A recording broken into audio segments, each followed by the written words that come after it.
Madison, Wisconsin is as good as it gets if you are like me and you love the college sports. This is the Jump Around with Jim Rutledge and Pablo Iglesias, streaming live on the ESPN Madison YouTube channel. Madison down the sidelines. Can they catch him? No! The Badgers answer instantly.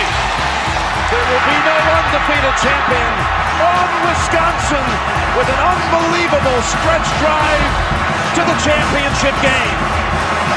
Gordon again! Inside the 5, touchdown! What a performance by Melvin Gordon! Chucky Hepburn, Big Ten on the line. Yes! It's over. The Wisconsin Badgers win 17-9. They are the first Big Ten team ever to win successive Rose Bowl games. That is the best college sports town in America.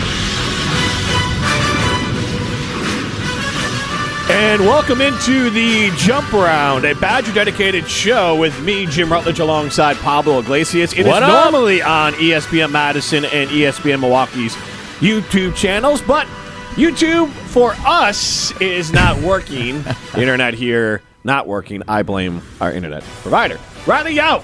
Come on, technology. You got to do something. Behind the glass here in the Everlight Solar studio. That means you can get into the show.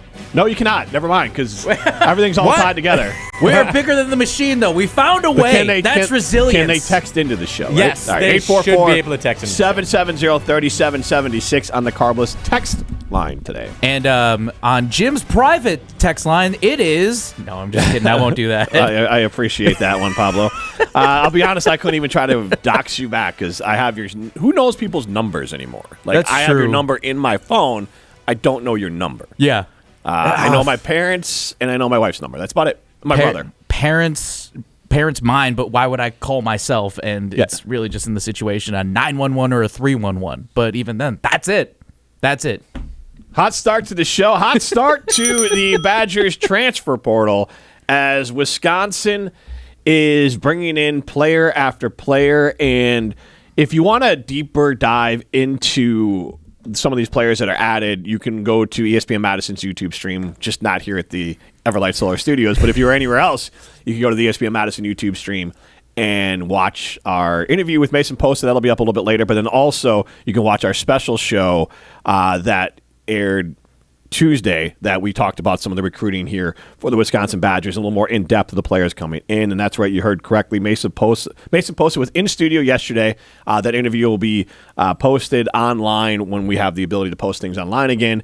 And we are going to play that interview during the show today. So if you are wondering why I am on with Pablo right now, it's not a programming change. You're not stuck with us. You'll still get Rich Eisen most likely going forward. But today, you get the Jump Around, and we will continue to update you on programming as the day goes along here on ESPN Madison. But big shout out to Rich too for giving us the window. Right, that's how this works. That's Rich or Rich I won't say that.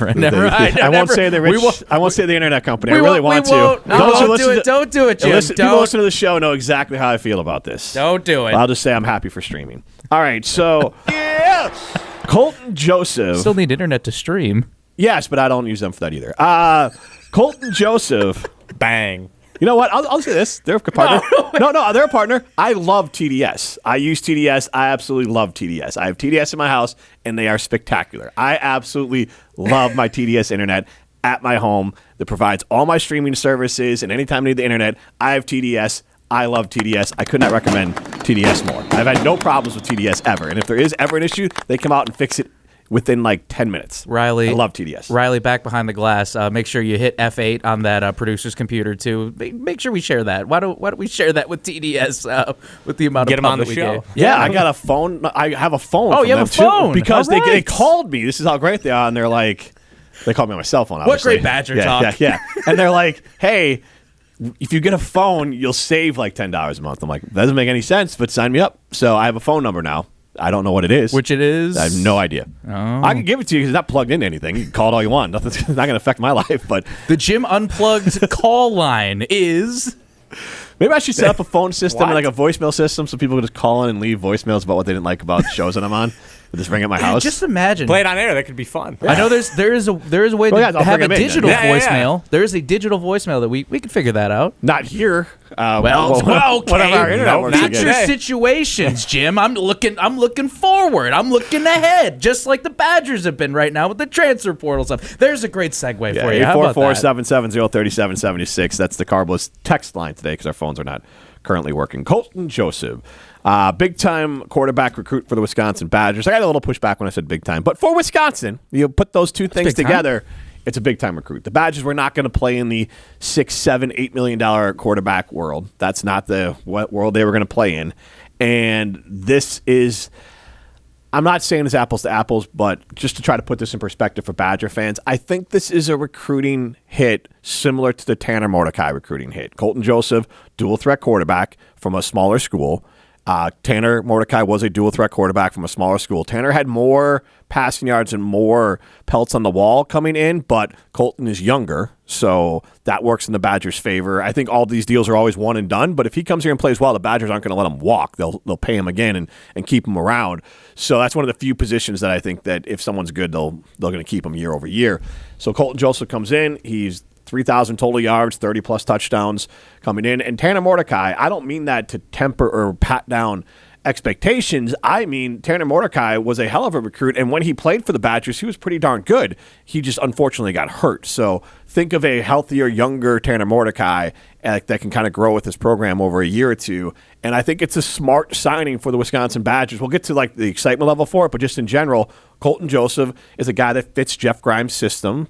And it's a system, I think, that will work here at Wisconsin. So I like the move. You took the words right out of the mouth, is that I was excited for Tanner Mordecai when he came in, but it also comes down to the system because, let's be honest, it probably felt like a little bit of a fumble to try to go straight into air raid, and then you're re-recruiting your entire roster and trying to turn that over. Where, again, it's exciting, it's flashy that you have Tanner Mordecai, but is that the exact system that he could thrive in? Maybe I would have loved to have seen. It could have been like if he was in Jeff Grimes' offense, how that would have panned out. But it is what it is. But I'm with you, too, because I also got some pushback, too, when I said big time. I was very excited, and understandably, because of the, no other way to put it, the snake-bitten curse, if you will, or the bad luck that Wisconsin football has had with the quarterback success or lack thereof, unfortunately, with injuries.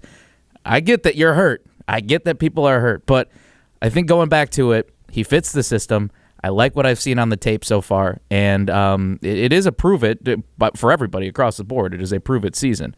But I think this is a big win right off the bat to land this guy early in the period, so that way you can form what your offense is truly going to look like with this guy, assuming so, that he's going to be at the helm. It does seem like Colton Joseph also may have the intangibles of a good quarterback as well. I don't know if you guys watched the sit-down interview that the Badgers put out there. 10 minutes, he sat down, and with the utmost respect, I'm going to call him a jock. Like, it seems like he is just about football all the time. He wants to work hard, and he wants to sling the pill, and that's it, run people over. And I love that from a quarterback. I love Fernando Mendoza. I love what he brings to the table. I love his faith. But I don't mind that Wisconsin's quarterback is just like, yeah, I'm here to be the quarterback. I'm here to lead. I'm here to work hard. We're going to win some games. And that's it. And I love that. I love listening to him talk. It was a funny, fun, encouraging interview. So I'm very excited for Colton Joseph. Wait, so I said earlier we taped our interview with Mason Posa, and we're going to have some clips going out. One of the clips that will be going out is Mason Posa said that Fernando Mendoza was trying to recruit him. A little bit of a post-game. Yeah, a little post-game poaching there from Fernando Mendoza, who obviously is going pro and likely be first or second overall pick. Well, you still like him even though he's trying to poach our players? Yeah, so I like him, and that's the thing. I bet he came up to Mason, was like the nicest guy ever. Yeah. Like, hey, great job today. Like, you're going to be a heck of a linebacker someday. Yeah. But, you'd love to come here to Indiana, play with Kurt Signetti, and that's why you got to love Mason Posa. Easiest Badger to root for ever. He's like, hey, great work today, man, but nah. I'm a Badger. I'm here. Get out of my face with that noise. It was so fun hearing that. Wouldn't you want to be in that situation though? But more, I get that you're teetering a little bit, but no, I want to just mess with Riley a little bit there. Get in his head. But hey, it's a form of flattery. That's tomorrow that Fernando's got the big game against Dante Moore, right? Mm-hmm. Yeah, that'll be. The stars were bright. Yes, deep in the heart of Texas. What are we doing here? No, the ABBA song. No, what I know, but like, isn't Fernando. Is that going to get taken down for? Oh wait, we're not on YouTube. We're not on YouTube. Yeah, exactly. It's okay. Right, yeah. Oh yeah. Today we can play all the music we Something want. in the air Since at we're night. well, that's what they used to play for Fernando Venezuela when he would come out to pitch. Like, That's sick.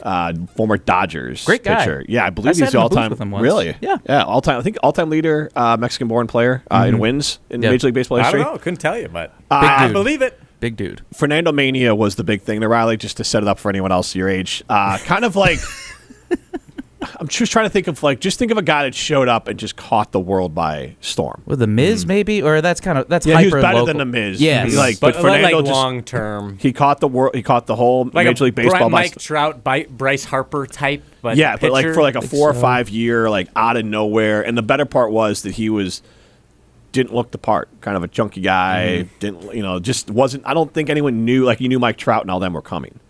Like, he's just like, Yeah. oh wow, this guy's just good, and like, and catch the world. Eric Thames for 1 month was that. Right, Yes, He there came you out of go. nowhere. Yeah, It was awesome. We It's wanna hard, get it's niche. hard to find. It's hard to find a comp there, but yeah, it'd be like this guy came up and was good for a couple of years, but one specific year, he might have won Rookie of the Year and Cy Young in the same year. Like, he popped off with the Dodgers and really kind of caught the world by storm with Fernando Mania. But I barely remember it too. But as a younger kid, I read a lot of sports books. Yes. And I read about Fernando. I mean, I think I was around for it, but still, it's not like national. Like it is now. Common everything, knowledge, yeah. yeah. So I didn't realize how big it was until I read a little bit more about him. I recommend you read about Fernando Okay. Venezuela. El I Toro. will. Pablo, the Badgers also Yes. added a running back.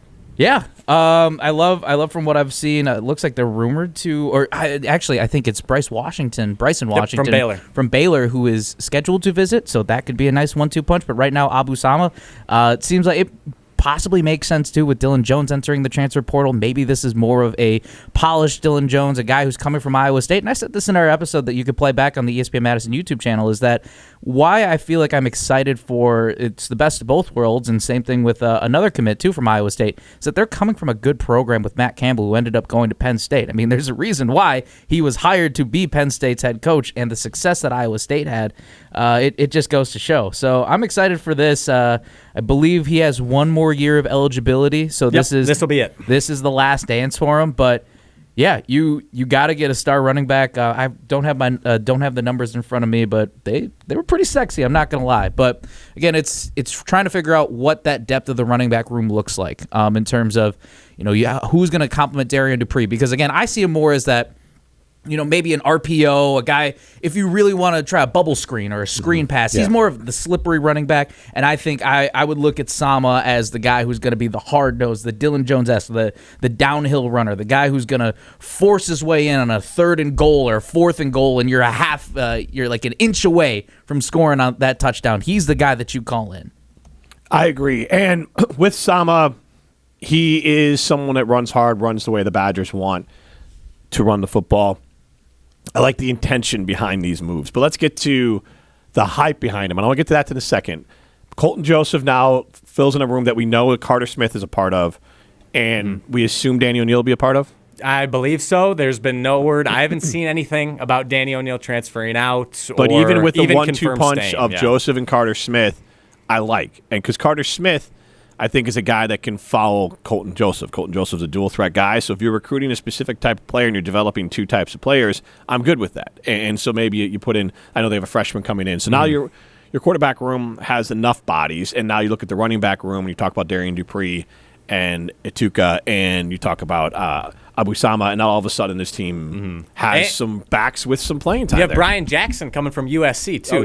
Their running back room's pretty stacked. Well, guys, I think with the offensive side, there's one thing that we need to think about. With all these skill players, yes, but Eric Mateos bringing in so far 4 offensive linemen in the portal, that is huge. Because I remember going back, I believe this was a Trey Aikman quote when I was listening years ago about the Cowboys. It's not sexy when you draft offensive linemen early, but that is a crucial part. Jim, we've seen it too with the Chicago Bears turning that around too with the offensive line. The offensive line is a key, and we know how bad that front wall was this season. They went through so many different rotations, and it finally looked like when it was the Illinois and the Washington upsets, it finally got their groove. But by then, it was just more of like, okay, well, it's too late, but at least we have something down. So that, I feel like, is such a big thing that Eric Mateos, one, is a guy who already has a high pedigree, a great resume coming into this for Wisconsin. And the fact now that this whole room, Pat Lambert too included, Luke Fickell, all those guys recruiting the offensive linemen, 4 guys so far. 1 from Arkansas, yesterday from Ole Miss. I think that's big to stack up this line. Yeah, and they're recruiting monsters too. Yes. And that gets into my excitement, especially when you look at a PJ Wilkins from Ole Miss. Dude's like 6'7", over 300 pounds. And he has the opportunity. He could have stayed and played for a chance to play in the national championship tonight. And he's like, no, I'm going to come to Wisconsin. Like, what? Like, does that not get you at least a little bit excited? Mm-hmm. It fires me up. So I love seeing that. I love your enthusiasm. I could go the other way on it and be like, why is this kid leaving his team as they go to the national championship? Fair. But I won't do that, Riley. I'm just saying I could. I could. But I'm not going to. I'm saying, but I'm not saying. He wants to come play for the Badgers. No, and so I love the excitement there, Riley, and I want to be excited like you are, but I've been burned too many times with this program. When Luke Fickell arrived, I was very excited. The players come in, they're named players, and you thought the way the Badgers finished the year before with Jim Leonard, you're like, all right, Luke Fickell will come in. The guys who are already here will step up. Tanner Mordecai will step in. They brought in receivers from this all sound familiar, big-time recruits from big schools that just didn't have the playing time there, but they were going to come here and crush it with us. C.J. Williams, yeah, USC. there was so much name drops, name drops. What? Yes. I'm just saying, Yeah. he's like a 4-star out of high school. So many of those, and that year fell flat. And unfortunately, that was the best year under Luke Fickell. Then, again, another big-time recruiting class people were excited about. You had Van Dyke come in, and you had all these players come in. And I thought, you know what? This team can do something a little bit different than in years past. All right, I think they still can be a team that's going to surprise. Almost Even had an opening drive score against Alabama. Put it up. Yeah. Van Dyke did was something. cooking. He was dialed in that game, too. It would have been a different season if he Got to the stayed Crimson healthy. Tide territory in opening drive. And then even this we scored last year, first. I'm like, you know what? I think they can do a bowl. They got Billy Edwards, got some other players. I'm not doing it again. I'm not saying I'm out on the Badgers. I'm not saying I'm not believing in these players coming in. I'm just saying, fool me once, shame on you. Fool me twice, shame on me. Fool me this many times, I don't know. I'm just not going to get hyped about it. They have done. It's like the old. It's like a skit of like, what do you want, a cookie? Like, you're now finally doing what you're supposed to be doing as far as paying the players, coming up with the right contracts, coming up with the right NIL money, and I can't get excited about the Badgers offseason. It's step one. It's better than the alternative, and I'm not saying it'll be bad. I'm just saying that I am not going to end up getting caught up in the hype machine. I'm going to say I like what they did in the recruiting session. Now, let's see some spring ball. Are these guys popping off? You see them in practice. Are they popping off? And then let's start seeing the season. This is step one of multiple steps for me to say Luke Fickell has started to turn the program around. I'm not saying these guys won't, and I'm not saying he isn't, but I am guarding my heart. I am saying I need to see what these guys do, and it has nothing to do with this specific player's potential. It has to do with I can't get fooled again, and so prove it to me. I just don't want to be clowned in group chats again. That's what I don't want this season, and I always feel like I am the guy that puts himself out there. It's the hopeless romantic in a way of putting it out there of, I think this is going to be it. This is going to be the team. I'm not saying that they're going to go win a playoff or make it to the playoffs, but slow and steady, build that roster, get there, and I don't know what it is, and as excited and optimistic, and I'm seeing the numbers right now, at least it might be 22-21, because I believe Wisconsin might have I think Charles Perkins entered the portal, so it's 21 transfers to 22 departures, so close to a 1-by-1, but that's college football. That's college sports these days, but As exciting as those numbers look right now, I'm with you, Jim. I still need to see those results. I still need to see them perform. I still need to see them go out there and give it their best. I loved him, and we'll have Mason Posa's interview later in this episode today. Very excited for that. Loved the moxie, loved the attitude that he has, not just for himself, but for the entire program and what he's trying to do and what he's trying to tell players that this is why you need to buy in now and come over to Wisconsin. Now we just need to see that across the board. We really need to see that from the talent gap. We need to see guys play at the highest level and truly flash what Wisconsin football has been known for a long time. Yeah, I totally understand where you guys are coming from, and I know that deep down that's where I should be. I should come to the dark side. Step back a little bit and wait for them to show it in spring ball, in summer camp, in fall camp, in the actual season. However, I am not going to do that. I'm willing to get burned again. I'm going to get excited. This is fun. I am having a great time following the transfer portal, following these message boards and all the beat writers that are on top of all these recruits and whatnot. I am having a blast right now, and I'm going to enjoy it. It seems like from what we know that Wisconsin, Fickle, Lambert, the administration, they're spending the money. Ted Kellner, it doesn't look like he was lying thus far. Bryce West, cornerback coming from Ohio State. He was going to have a role on the Buckeyes this year. He was going to be a staple, a starter for an Ohio State defense, and he chose to come to Wisconsin. It's reported that he is being paid at least $1 million, probably somewhere between $1 million and $2 million. There is no shot they were doing that last year, and if they were spending it on the wrong guys. So I am really fired up at this class. Colton Joseph gets me excited. Abu Sama gets me excited. Bryce West gets me excited. Kai Bates, the cornerback, gets me excited. Blake Cherry, offensive tackle, he gets me excited. All of these dudes fire me up. It looks like they got some dogs at wide receiver as well.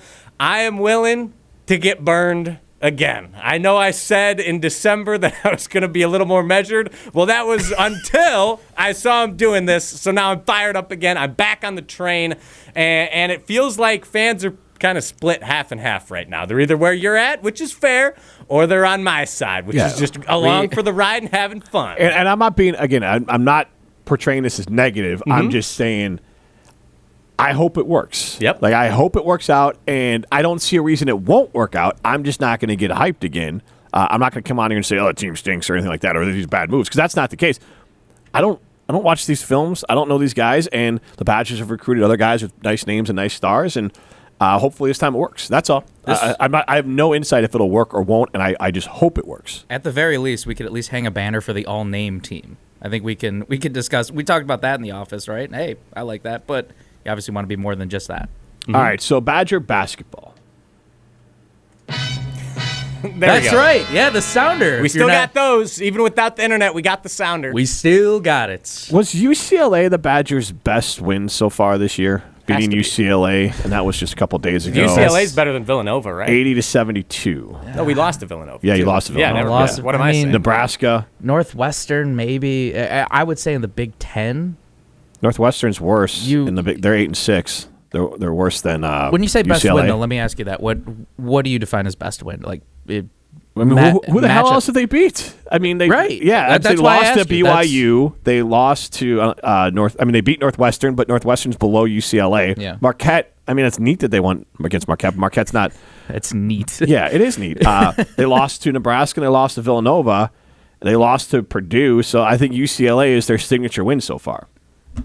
Yeah, I'll just be honest. This team should be a lot better than what it is. That's because I was there for Saturday, and yes, it is. It's the 5th ranked team in the nation in Purdue, but you should not be boat raced out of your own home stadium, and all of a sudden you start hearing Purdue chants. And hey, they travel well. I will give the Purdue fans that they traveled really well. But when it's, I want to say, at least 10 minutes left in the second half, and you're questioning, is this Purdue team going to break 100? I want to say that they just ended up coasting a little bit, but they had a wide margin. They were good to go, this Boilermaker team, and they're legit, too. Don't get me wrong. I'm not saying it was a fluke that they ran away with this one, but that is beyond a gut punch when the visiting team sounds like that they have taken over your home crowd, when they have taken over everything, and you just feel like you're down and out. And what frustrates me the most is that I'm still high on this team, but I know that they can be better. They know that they can be better. I think right now what I'm curious to see is how do they move forward now, because the margin for error is getting slimmer and slimmer. And yes, you still have January, February, and March, a little bit of March, I guess, if you will, to correct that. But you can't keep making up those excuses as time just slowly starts to shrink. And I feel like that's where I'm at with this team. Again, they should be significantly better. They're not performing up to the expectations that I thought they could. Yes, 9 new guys on the roster. That's a tough hurdle. But I still feel like that this team should not be performing at the level that they are right now. Yeah, because if I had to guess, Nebraska and Michigan and Purdue and Michigan State have a lot of new players as well. Nebraska is also just on a run right now, too. Yes. It is Hoiberg's insane. Kid can ball. Yep. Yeah. So Nepo baby's coming through. that way, is that Nepo when you actually can play? I guess more Nepo like when you're on the roster and you didn't earn a roster spot. That would unfortunately be Isaac Gard. I don't want to say any names. But I'm just saying. No, we don't do that to Isaac. We're an Isaac Stan show. What? We are? I don't know Isaac at all. Isaac? We talked to him at Media Day. Okay. Seems like a really nice guy. I've never seen him play basketball, and I've never met him in my life. I have no opinion on him. The Verona Cat. Fair. No, he was from he went to Oregon. He was a Panther. Even worse that he went to school where it's in my backyard. Not really, but it's like 2 miles away from my house, but I never saw him play ball. I'm just being real. I have nothing against him. I'm just saying, throwing out an example. That's fair. He's a fan favorite, but yeah, he's awesome. Yeah, I think just the other thing too about this team is, again, I know everyone on this roster, they're all competitors. I think in any situation, I know it's a no blank Sherlock, but it's more of nobody wants to lose on this team. Nobody does. But I think now what I need to see is that I need to see this team pull it together and figure out a way to win now. Figure out ways to win. Because, yeah, again, everybody's down, and I get it, too. Nick Boyd said this in the postgame on Saturday, is that it just takes one. And maybe yesterday was that one. Maybe that was that one. Can John Blackwell, too, who looked dominant to start out that game against Purdue, he was shut down fast. Can he get out of this cold streak? Because he's also should be playing at a much higher level, and maybe it's just a funk right now that he can get out of at some point. But based off of what I saw on Saturday, I got to watch a little bit of yesterday's game, but more of what I saw from Saturday, it just that's not Wisconsin. That's not what this team is, and I know that they can be, and they know that they can be better. So the team is 10-5, but they're 2-2 in Big Ten play, and that's why I wanted to start with what are their signature victories, because Campbell, Northern Illinois, Ball State, SIUE. You got Providence, you got Northwestern, Marquette, Murders Row, Central Michigan, We're and back, Milwaukee, baby. and then UCLA. They got Michigan coming up on Saturday. So, yeah, it's only going to get tougher for them going forward as they move into exclusive Big Ten play.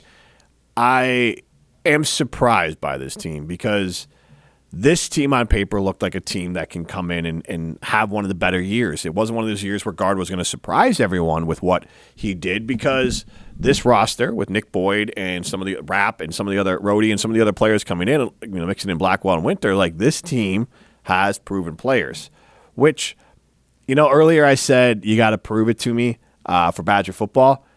It goes the other way as well.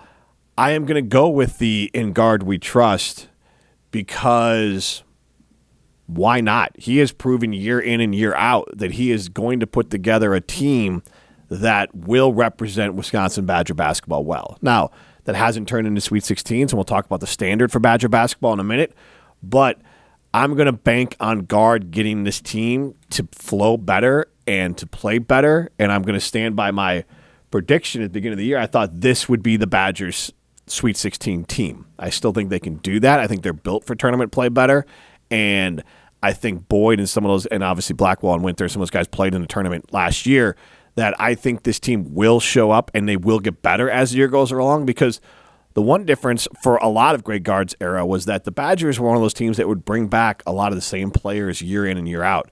This is a lot of turnover for them. And a lot of teams, I think the Badgers necessarily in the past didn't run out of gas or get worse or get figured out. It was just they were hitting their ceiling faster because a lot of the same guys were back playing a lot of minutes, and you were just able to kind of keep it rolling. This time around, it's not that. They're dealing with what a lot of teams deal with, which is trying to figure out how you play your best basketball. And the most important thing, I think, to every fan, outside of a few diehards, is play your best basketball in March, which means the Badgers have plenty of time to continue to figure out how to play together. They have a coaching staff fully capable of leading this team. Hopefully Brad Davison isn't bringing them down. And then, sorry, I take a shot. And then take a low ball shot, huh? Yeah, well, he's replacing Kirk Penny. That was my first thought. And so, yeah, and then Brad knows what he's doing with that. So I would say with the Badger basketball program, I'm going to give them the benefit of the doubt and assume that this staff and these players will figure it out and still make that Sweet 16 run, which I think should be the standard for Badger basketball every year. I don't think this. I'm not saying this is a full get out of jail for free card, and by no means. I've seen comments too after when I did a recap. Fire guard. No, that should not. We are not going to entertain that by any means. Because I still believe that he is a successful coach. He understands, too, with his coaching staff, how to recruit in this changing era of college sports. It seems like that, yes, they have the formula down. Is it working right off the bat for this roster? No, but I still think that they have done it the smart way. They know how to build this roster. They know how to recruit. The Elijah Gray, though, that dismissal, I feel like that probably put a little bit of a wrench into things because I believe he was the Temple transfer who was dismissed. I'm not sure exactly for what reasons that were made public, but other than the fact that from what I'm seeing here, it was reasons tied to events before enrollment that Wisconsin put out. So he probably was supposed to play a bigger role in this team. So that affects things. I'm not saying that, I'm not going to play the what-if game, but sometimes those things happen. And how do you figure out, how do you move forward? That's why you're probably seeing more of your Will Garlocks and other guys get a more playing time than expected. So it is what it is in that situation. But in terms of with the success of what Greg Gard has put together, I still feel very confident. Now, in terms of where I deem success, I want at least top 25, somewhere in that realm, because right now, at least from the latest projections, the Badgers are not even making the tournament. I believe they're either the first four out or the second four, whatever the phrase is. Yeah, they're right on that bubble. Yeah, they're basically a bubble team. So I need Wisconsin to prove to me that right now it's just get into the tournament. Get into the tournament talk, which I think is doable. They could definitely pull it around. They have the experience. So can they do that now? I believe in this team. Yep. I want to believe in this team. I just need to see it now. Yeah, I think right now is the perfect time to start turning it around because after Michigan, they're probably going to get spanked. We'll see. They could pull a big upset. That'd be a massive quad one victory, and that probably immediately thrust them into the tournament. But then after that, they have Minnesota, winnable. Rutgers, very winnable. Penn State, very winnable. USC, winnable. Those three teams all below Wisconsin right now in the Big Ten. Minnesota, again, should be winnable. Ohio State, winnable. You have 6 winnable games after Michigan before you have to play Indiana, Illinois, and Michigan State back to back to back. So if they're going to make hay in the Big Ten, now is the time to start building and bolstering that resume and figure this out before they get back to another really difficult stretch. And if they don't have their wits about them by then, that could be the death knell. It's a tall task for Saturday, but Greg Gard has also proven too, and his players have made big-time plays in these nationally televised ranked games. Now, granted, I believe it was at least a top 5 or a top 15 showdown when they went to Purdue, and John Tonje just put on a clinic in front of everybody over at Mackey Arena. But is this the opportunity? Is this truly the opportunity to show, and I'm not saying the only one, but you have a big one right in front of you, for Wisconsin to go into Ann Arbor, Nick Boyd to ball out, John Blackwell to finally snap whatever the heck's happening to him, for these guys to truly show we are better than what we have shown so far, and we can prove it. Yeah, the Michigan game will be a great opportunity for the Badgers to rewrite the narrative for their season. So big picture, I want to ask all you guys this. Not year to year, just in general, what is your view on what the program standard should be? Like for me, when Bo Ryan was here, it was we're never missing a Sweet 16. And then fans got rightfully like, all right, great, but can we make maybe an Elite 8 or Final Four? And he did towards the end and obviously got Final Four 2 times, got the championship or championship game. And that was a heck of a run. And the standard of Final Fours or Elite 8s is a bit much, but I still think Badger basketball should have the standard that a successful season, that A-plus season, or that A season starts with you hit that A when you hit the Sweet 16. Anything below that, it's not an A anymore, and you just keep on going down from there. But if you go above that, then you just keep on adding pluses to it. So it's more of like anything above a Sweet 16, cherry on top. Anything below Sweet 16, a little bit short of expectations. And I think that, for me, is what I expect out of Badger basketball year in and year out. Just like with Badger football back in the day, it was like play in a significant bowl. It doesn't have to be the Pop-Tarts Bowl. Bring us back. That would rock. Yeah. It was easier back then to kind of nail those down. Like the Outback Bowl was more Capital significant One than the Champs Bowl. But like Yep. play in a bowl. Snoop Dogg Bowl. Right. Play in a bowl that's got some legacy to it. Ideally, Sugar Bowl, Rose Bowl, all those great ones. But like things that have been around for a while. But just play in something that has some relevance, some significance to it. That's kind of my football standard now. And then for basketball, it's just be a Sweet 16 caliber team. And if you hit that Sweet 16, that's an A season. If you make the tournament, that's a C plus, C, and anything in between there, you figure out those grades. So that's where I view Badger basketball. And this year, I honestly thought they were going to be, and I'm not writing them off, but this year I thought they were going to be, for the first time in preseason, I said this is a Sweet 16 team. I feel like last season, even though it fell short of a Sweet 16, actually feels like an A- to me. It's a 90 A-, like right on the cusp from there. But I feel like you have to give some credit where the game ended against BYU, against possibly the best game all season. It was a tough loss. I remember a lot of our teammates were together for that one. Riley, you and I think we were needed at a local establishment. Yeah, we needed to take a walk after that one. We needed to decompress and take a walk after that one. But based off of the way that entire season went, I don't know if I'd say that Sweet 16 automatically puts you in it's just A, where a season like last year, even though you're short, you're one shot away from playing in the Sweet 16. I feel like that's A- for me. What my grading scale is from what I'm looking at, I mentioned top 25. You're in the national conversation.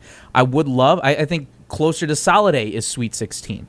That's where I feel like the A component comes in.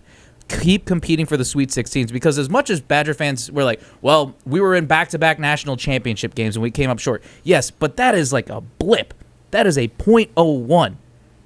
And I'm not saying that Wisconsin can't do that again, but what is the likelihood? What's the likelihood in general of teams returning to the national championship back-to-back seasons to get to do that? It's a tougher environment now. College basketball is even changing too, because now we got NBA G League guys coming in and declaring that's a whole nother mess. Yeah. But I do feel like that Badger basketball fans, I should say, should take a step back and realize that those are awesome days, and I'm not saying that those can't happen again, but if that's your expectation, I think that you're kind of in a lost world to believe that you should always be in the national championship game because of that 0.01 blip. Well, I don't know if many Badgers fans expect Wisconsin to be in the Final Four of the national championship every year. And, I mean, outside, unless you have that caliber of team where you have those expectations, yes, we lost to Kentucky in the Final Four. We're looking to go to the national championship. That's our goal. Outside of that, I'm with you, Jim. I think a Sweet 16, that's a good year. Ultimately, it comes down to what have you done for me in March? Like, I'm always going to remember John Tonje fondly, and he almost had an amazing one shining moment against BYU, just came up short. So ultimately, I think he'll kind of fade as time goes on. Wisconsin hasn't made it to the Sweet 16 since, 2017? When you had the Chris Chiozza shot at Florida, which that was devastating. Yep. But name one, distinct memory from Wisconsin basketball from 2018 to now. Name a big moment. Right, and that's The only big moments I could think of was I felt like that it was a cakewalk, the Johnny Davis year, where they had the first two rounds in Milwaukee, you advance to the Sweet 16, Elite 8, and you're in Chicago. You basically have 4 home games if you were to do that. And again, college football or college, and they lost. College basketball is unpredictable, and that is a quote unquote memorable, because I remember being on the court hearing Chucky Hepburn screams when he twisted his ankle. That was gut wrenching. That's a sinking moment. So obviously I that's the only quote-unquote memorable thing that I could recall from Wisconsin basketball. So I just feel like, the most memorable thing for you in the past 7 years of Wisconsin basketball is Chucky Hepburn snapping his ankle in the tournament game that they lost. Yeah. So that's where we're at. I think Sweet 16, year in and year out, if you don't get there, it's a disappointment. Yes, and I think that is a fair place to set this Badger basketball program up, and I think that's the standard we can hold them to year in and year out. All right, let's get to our clip of the week, which is a clip from Kelly Sheffield on the Kelly Sheffield Coaches Show with John Adias, so let's play that. Around these parts, we have the intro too. The best of the Badgers. We don't know exactly where we are right now. Why don't you own the Wisconsin football team? We need to play better significantly. They're spoiled rotten. This is the clip of the week on the Jump Around. Go someplace else. Go boo in a bar. That for some reason it got into her head that her role wasn't the right way, that we were trying to turn her into a DS. I could not understand where was this coming from. And then very upset that our incoming players were making more money than her. And I said, that is ludicrous. That is not, I don't know where you're getting this information, but our newcomers are not getting paid more than you. And she was certain, because somebody had told her, that they were, which is made up because nobody knows how much anybody is getting. But and so there became this disrespect that she felt like we were having, and so there was a lot of back and forth. But she stopped talking. I think we had one phone. She met in person. We had one phone conversation, and then she stopped talking with me. It was just the agent. She stopped talking with all teammates. Wasn't responding back to them. And so it became clear what was happening. So that was head volleyball coach Kelly Sheffield talking about Una Vajagic's transfer to Arizona State and the, I guess, devil on the shoulder of her agent, if you will. Sun Devil. Yeah, exactly. I like that. Nice. Wow, you did it. Good one. Well so, done. Clearly, I feel like this is probably a lot more rampant than we hear about. I really respect and appreciate Kelly being so transparent. And at the very least, there's two sides to this story. So, in your guys' mind, is there a fix to this at any point?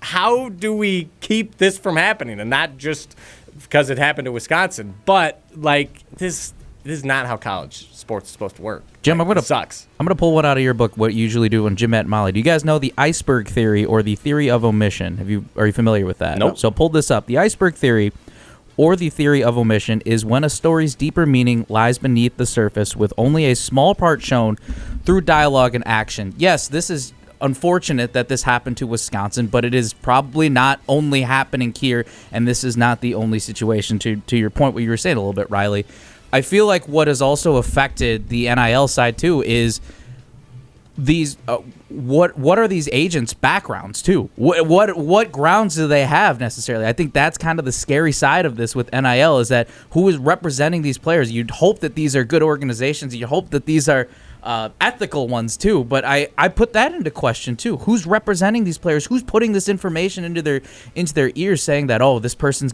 paying you this person's paying you that? So I think it's a significantly bigger issue than what's happening at the surface right now, where it has affected Wisconsin, and it's taken a star like Una Vajagic, who has had a prominent starting role. So I feel like for me, it's just more of looking at it from the iceberg theory. This is a bigger issue in college sports, and I'm glad, like you said too, Riley, that Kelly Sheffield is bringing this to the surface and is being very candid about it. And by no means should this be a knock on Una Vajagic. I'm excited for her. I hope that she does well for her career.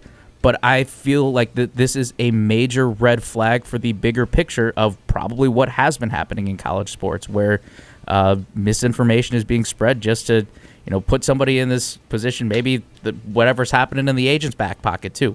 I hope that there is a better way to figure out and vet who's representing who. I agree with all of that. It's a bit Pollyanna.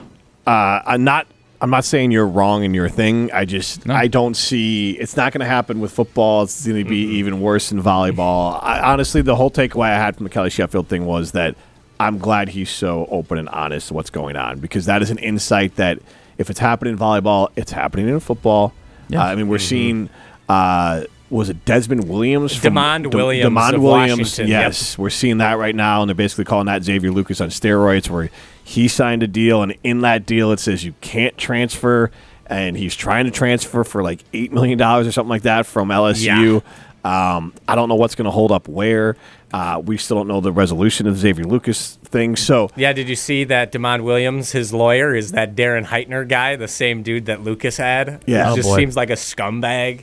Yeah, so there's just a lot of really up in the air sort of questions with the NCAA and sports. And this, if you're going to get mad at anyone, get mad at the schools and the agents more than the kids. Yes. And so that's the frustrating part. And that's what I liked about Kelly Sheffield. He was not making it about her. Mm-hmm. He was making it about who was ever giving her the information. Riley, you probably... So I think of this sometimes when I think of things on a lot of different levels of like, if someone's being bamboozled or someone's being tricked or lied to or believing a grifter, get mad at the grifter, not at the people who are, which is hard. Yep. But get mad at the grifter, not at the people buying the grift. But isn't this the saying go, love the sinner, hate the sin? Yes. Yep. Yes. And that's kind of what Kelly Sheffield did there, which is like, hey, love the player, hate the devil. Sun Devil in this case on the shoulder. Zing. And I think that's the right way to look at it, honestly. Yeah. All right, let's dive into the Twitter portal. Even without the internet? The Badgers Twitter portal. Somehow we did it through the magic of the Wi-Fi in the actual station that still works, but not our internet. I don't understand. It's a different connection. We were able to still get some tweets for the Badgers Twitter portal today, starting with my guy, Dr. Marte. Oh, unfortunately, I didn't put these tweets on the actual slides. Great preparation by myself. Here we go. Instead, we'll start to buy myself some time. We'll start with Buck Around, who provided Jim. Probably this is for you, more of your perspective on the transfer portal. He is not impressed thus far. Badger hype guys are 48 hours into the transfer portal and demonstrating they have the memory of goldfish. So, how do you guys feel about the Badger hype guys? Don't need to name names, who are just out there, just talking gas, talking everyone up. I know he might be. It could have been referring to me. I am confident that I've never been referred to as a Badger gas guy. I don't think so. But I want them to be good. And I think there's reasons to be optimistic, but I think Buck Around, who's been around for I feel like a while. The jump around the first edition. Say that 5 times fast. No. We're on air. Especially on be careful. Right. Get the dump button ready. I'm going to buck around and find out, so I'm not going to. That one was close, too. I would have definitely messed that one up. So kudos to you. But that I remember that podcast has been around since the Jump Around was a podcast long time ago. But so he does good work, and I don't disagree with the sentiment, obviously. Like, that's what I said earlier. I mean, just show me. I'm not rooting against it. I'm not saying these guys are failing, but and rather I love it takes just as much energy to be an optimist as to be a pessimist. But at the same time, I'm just naturally a pessimist. And it's not even saying this isn't going to work. It's just saying that, like, I don't watch this film. I don't know who these players are. I don't know how it's going to translate. And I've been fooled twice on these recruiting classes, 3 times, excuse me. It's not going to happen a 4th time. I'm not just coming in saying they're going to stink. I'm just saying, like, I hope they're good, but the proof will be in the pudding. That it will. That was all for you, Jim. I'll let you. Okay. All right. Well, moving on back to my guy, Dr. Marte, on the positive spin. He's responding to an Ohio State fan. The Ohio State fan's two thoughts here. Hope the major program downgrade was worth the few extra dollars, and funny to see Wisconsin, who wants to sue over a player being tampered with, does the exact same thing here, accusing Wisconsin of tampering with cornerback Bryce West in the portal to get him over from the Buckeyes. And Dr. Marte, all caps, we have done it! Wisconsin has made it to the point of being accused of tampering and outspending Ohio State. I don't care where you stand. That's awesome.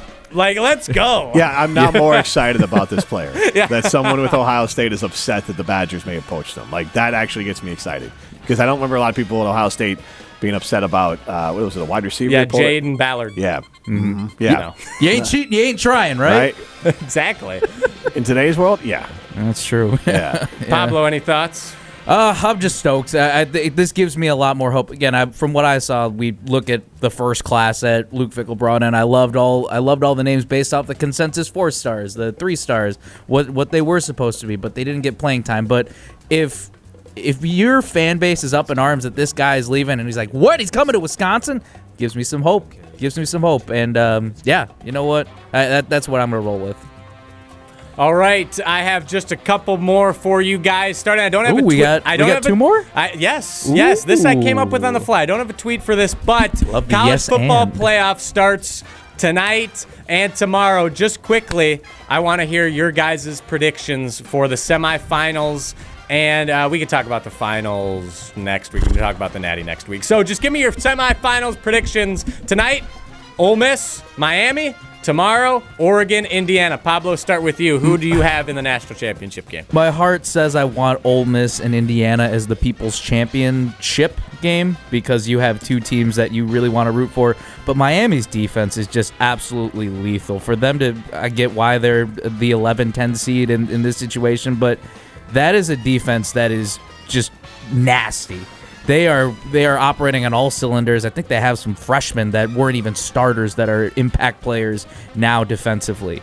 So as much as I'm rooting for Ole Miss and that, I guess, feel-good story, however you want to call it, too, to really stick it to Lane Kiffin, I think I'm going to go with Miami tonight. But Indiana cruises, and I'm still going Indiana national champion now. All right, Jim, who do you got? I'm just going to go with what I want to see. I want to see Miami versus Indiana. Okay. I think that'd be fun. I think the contrast in styles of the U versus Indiana, I just think is fun. U versus IU. Right? It's not quite the old and offensive Notre Dame versus Miami bit, but it is something that I think just adds just a good juxtaposition. And as much as the U annoys me, those fans really love the U. I was down there. I covered the Hurricanes. They tailgate. I don't know what they do anymore because it's a different sort of stadium. But when I was down at the Orange Bowl, they tailgated. They partied. It was similar in the amount of people tailgating and having a good time. Different vibe than the Badgers tailgate. It was honestly more in one place. Like, you could actually tailgate in a parking lot. It was fun, though. Like, they love their college football down there. They love the Miami Hurricanes. It's a passionate fan base. And then Indiana's been a long time since they've, if ever, been significant in college football. So Miami versus Indiana, a legacy program in Miami and a upstart program in Indiana for football, I think would be a fun matchup. Canes definitely need some, or really just Miami fans across the board right now need some better juju now that Mike McDaniels is gone. But we'll see. Yeah, I'm going. My friends are putting U.S. currency on the Hurricanes, so I'm going with. Oh, okay, not Bitcoin? No, United States currency. They're putting it on the Hurricanes. So we got Miami, and I think Oregon's going to give Indiana a good scare tomorrow. Hard to beat a team twice, but I also have the Hoosiers. So Hurricanes and Hoosiers for me. Last one. Jim, how many pesos, real quick, are you putting down on this one? If Riley's friends are putting down U.S. currency, pesos. Honestly, nothing. I'm not going to bet on the game. I don't feel good. Just because I don't watch enough college football to feel good about betting these games, but so nothing. I'll just be honest. Nothing. I'm also more of a pesos. I like the long-term prop bets. That's kind of more my speed. Okay. All right. I respect that. I like that. Like next year, if the Badgers over/under was 6.5, I might pound the over on that. Okay. So that's what I like. You get to enjoy the whole season. Yeah. You can put if the odds are right.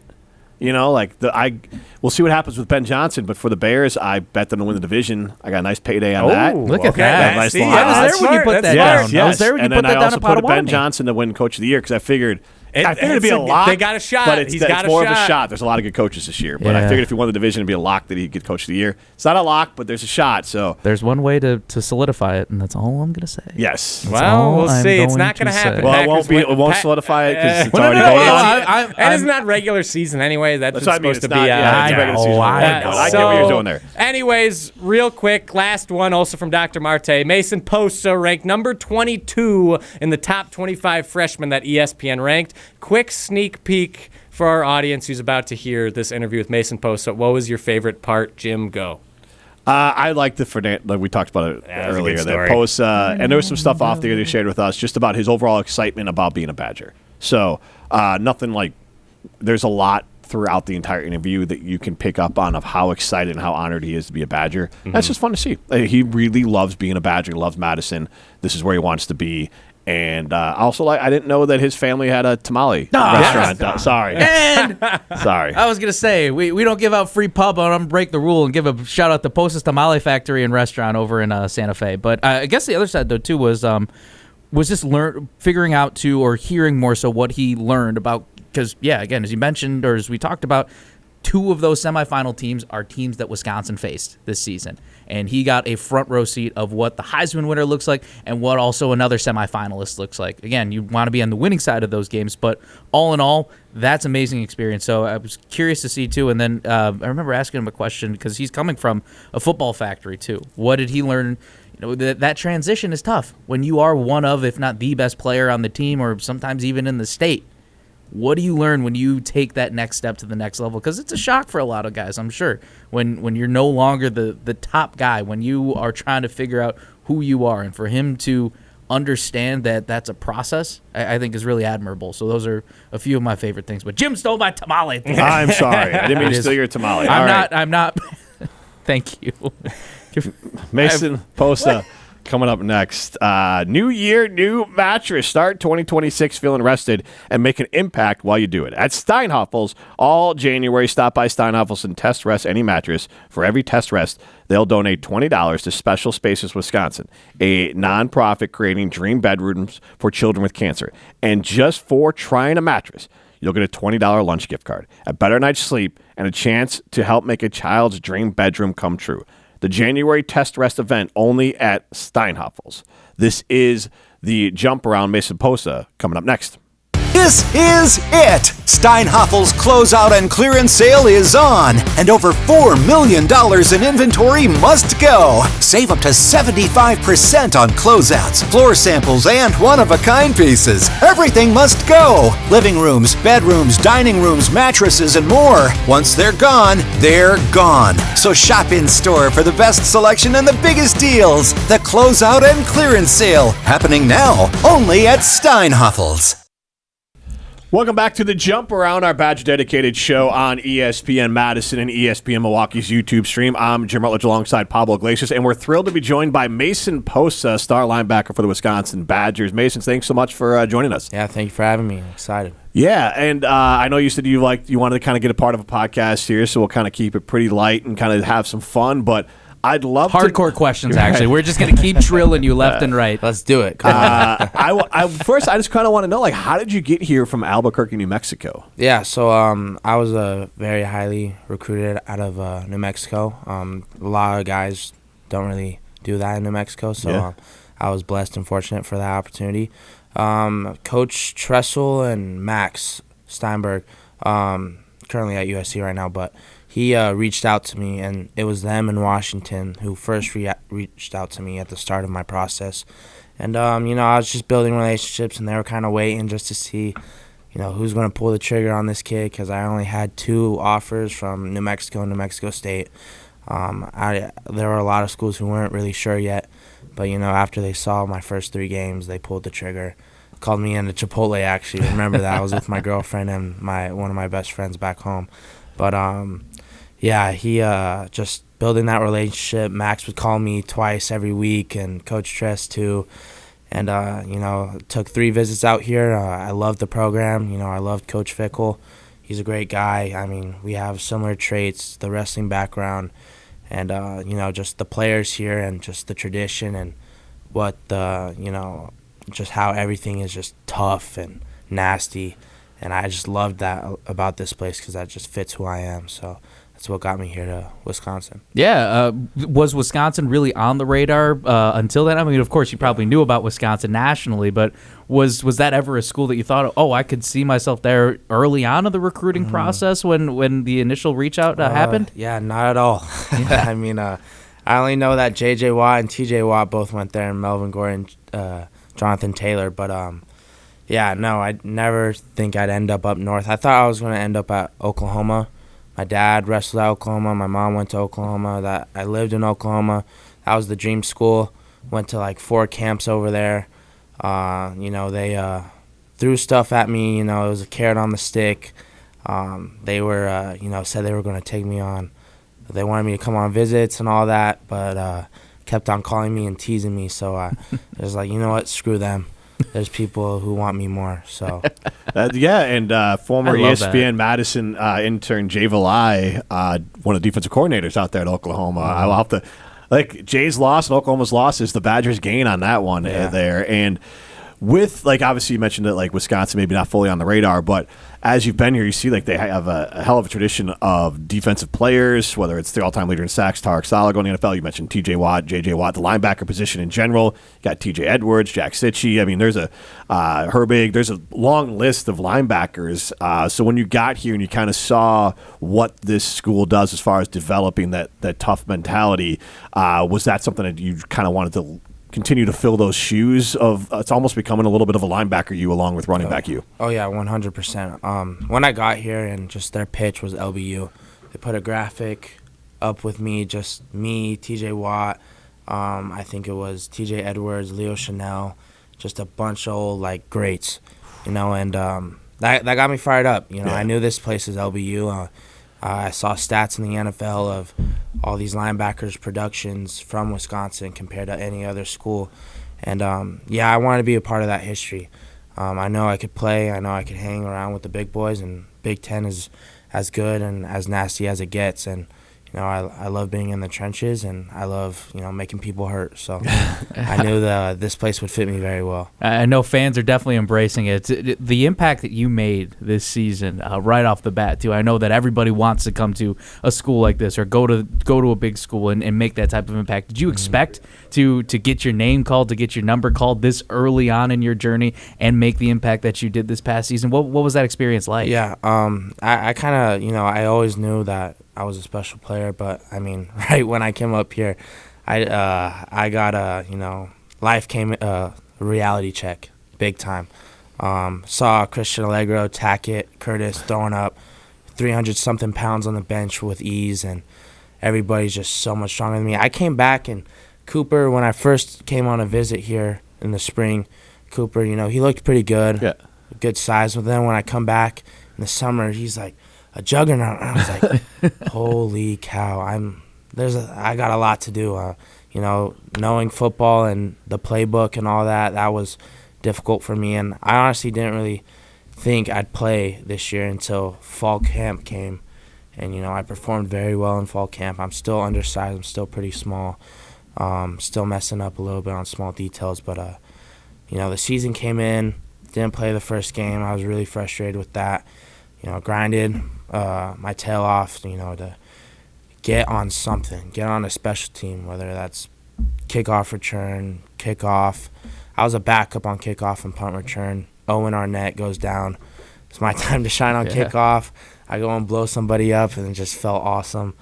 And then Middle Tennessee, that's when I get my first sack. And after that, I just knew that I belong here and I can play ball. And just, it was pretty fun and exciting. Yeah, follow up on that one too. You mentioned something again. You come from a high school too. You want to give them a shout out too, real quick? Yeah, What's La Cueva High School, 505. You give the 505 a shout out. And again, you're coming from a powerhouse. You're coming from a big program. But for a lot of guys that go to the next level, sometimes, as you said, it's a little bit of a culture shock. It's a wake up call where you're the best player, one of the best players on the roster, and all of a sudden, you've got a mix of guys coming in and doing that. And sometimes it shakes guys. What do you think you learned the most about yourself throughout that journey, working through it, making sure that it's like, all right, I'm going to get my reps in and do what I can to grow and not be afraid of the challenge? Yeah, I just know whatever you throw at me, I'm going to accomplish. I'm going to beat it. I'm going to, just anything that happens. If I get an injury, hopefully not. Pray to God I don't.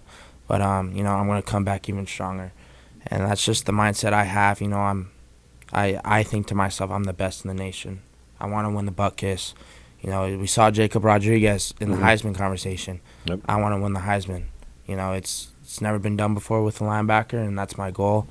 My dad says it to me all the time.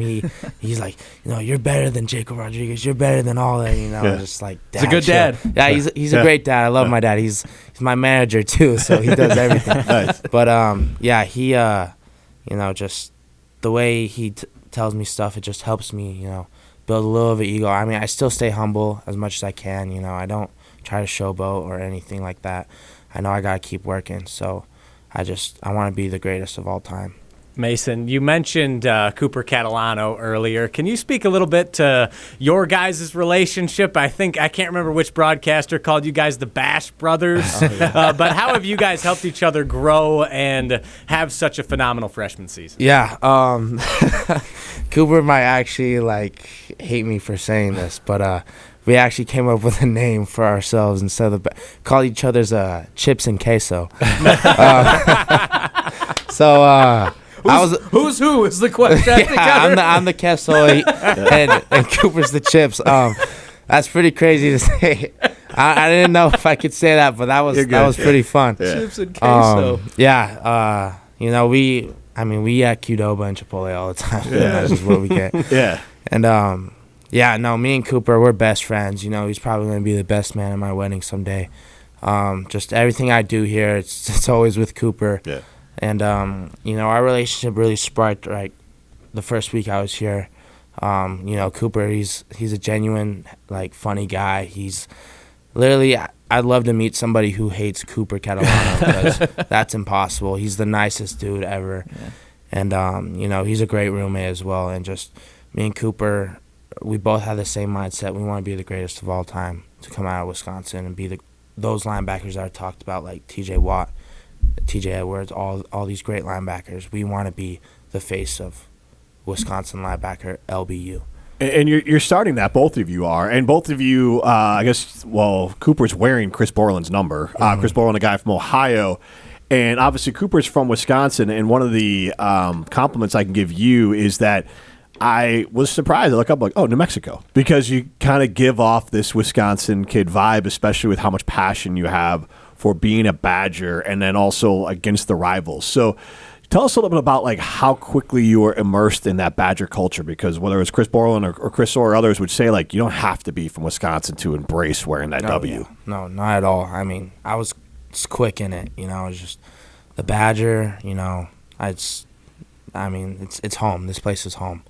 And I never would want to go anywhere else. I don't want to go anywhere else. I want to win championships here. And, after Iowa, after the Minnesota game, I can't stand those dudes. I hate them with a passion. And, I just feel like that's in every Wisconsin kid's mindset. And, I love being a Badger. I love embracing the Cardinal red and the white. And, I'm excited for the future. Yeah, I mean, it's very exciting, too, to see what this spring will bring, what next season will bring with the transfer portal as well. You mentioned that you got to meet some of the guys when they came in for their visits, the commits, and any guys that stood out. Obviously, we're excited for Colton Joseph, but just in general, the number of guys that have committed so early in this period. Yeah, what was that like? I just DM'd him on Instagram. I was ready to rock, Abu.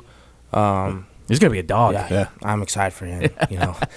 Practices are going to go crazy, trying to tackle that guy. But, I reached out to him. I was like, let's work, man. Let's work. And, he's up for it. He's all in. Colton Joseph, he followed me on Twitter, and I DM'd him saying, I don't know if we're recruiting you yet, but I'm just saying you're a dog, dude. I saw some of your clips. You're insane. Game recognizes game. Oh, yeah. And, I just been texting him ever since he got into the portal, and really excited for Colton.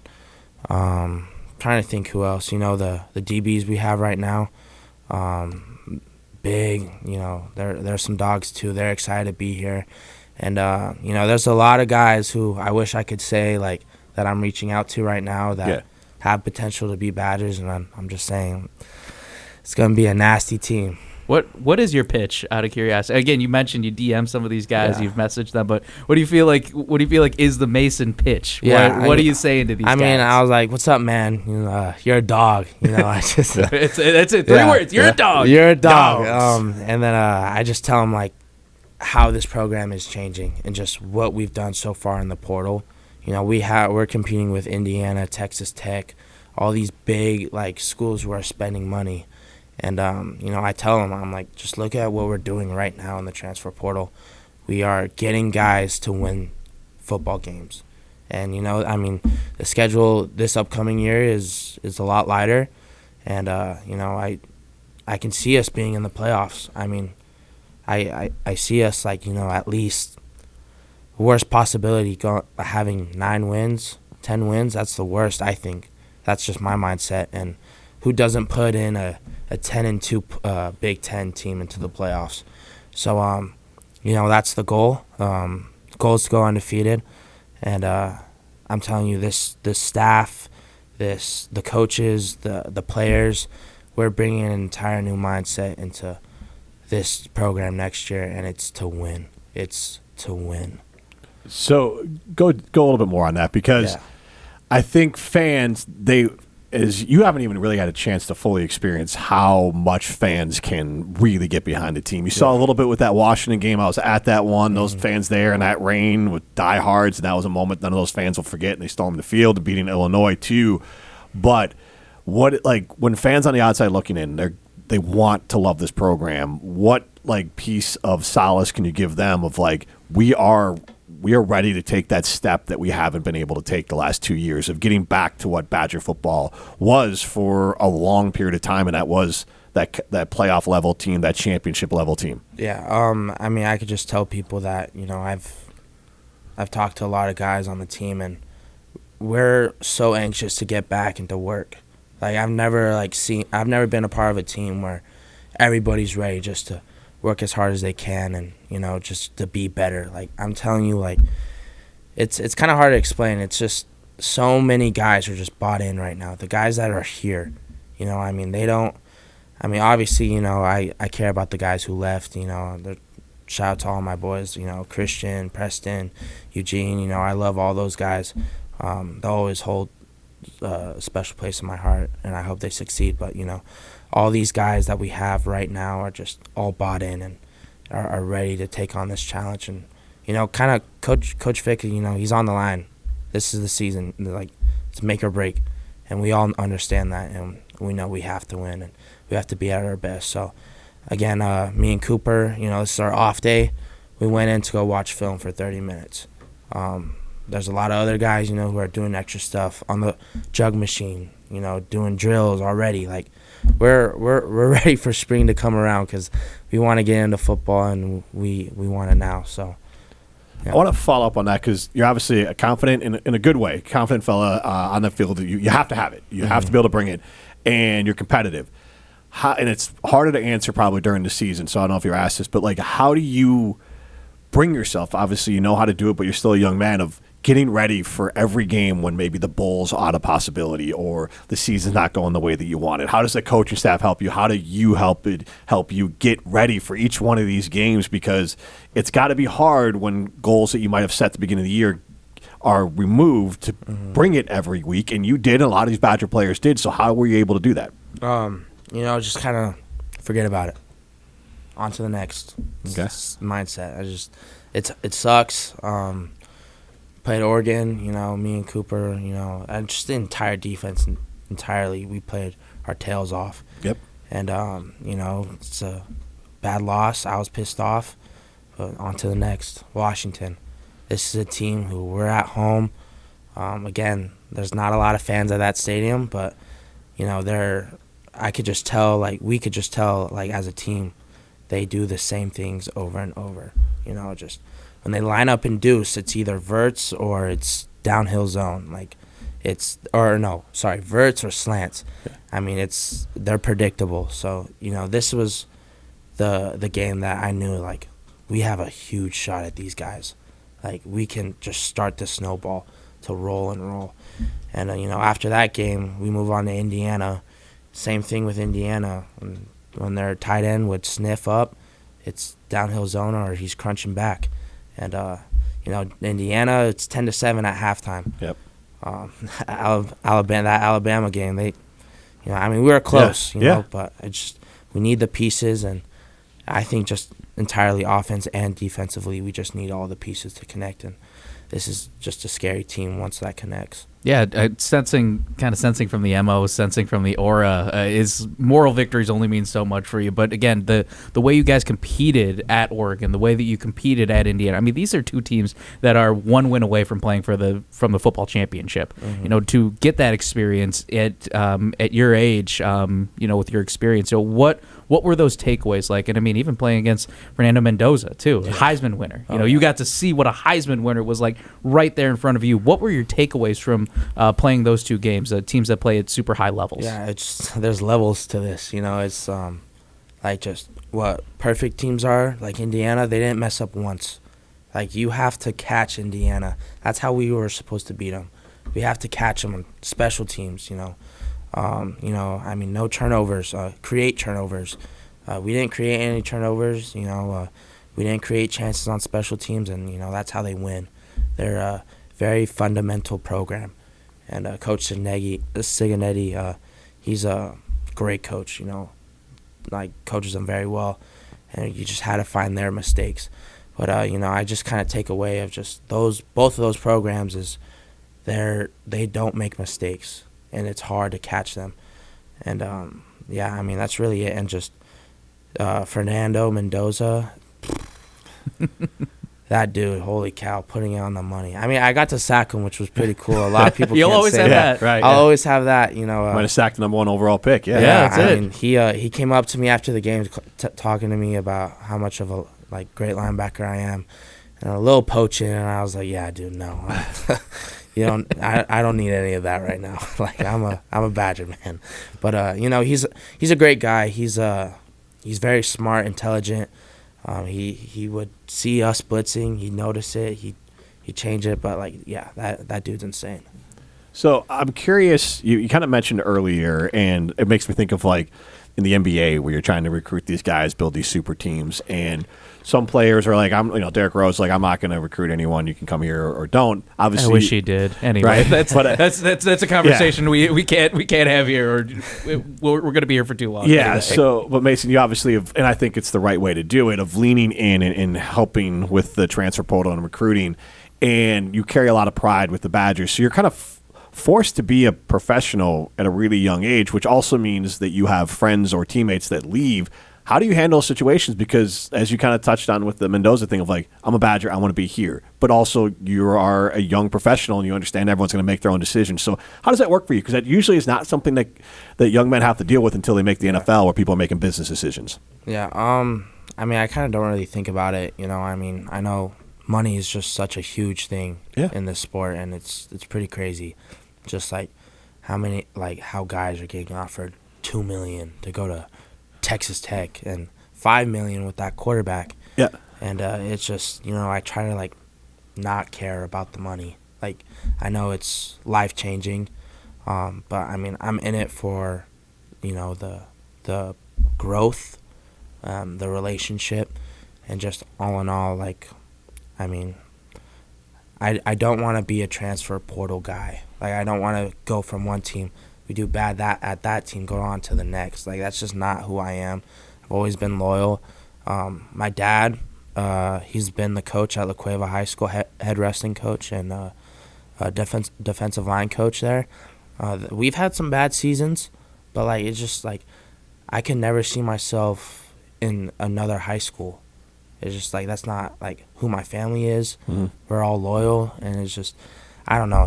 It's college football. There's not a lot of loyal guys out there, and I just try to tell my teammates, and I was like, guys, I'm committed to you as much as I can. I'm giving you my all, and that's really it. For just a little lighter side of things here in Madison, like you mentioned Qdoba, like where do you like to eat? What do you miss from back home? What do you ask your family to bring up? Like that comfort food. Yeah. Is fry bread? Is that big in New Mexico, or is that more of? I'm trying to think. Okay, never mind. It's like tamales. And yes, my family, we own a restaurant in Santa Fe, New Mexico called Posa Tamales, and best tamales since for 50 years. Okay, been ranked best.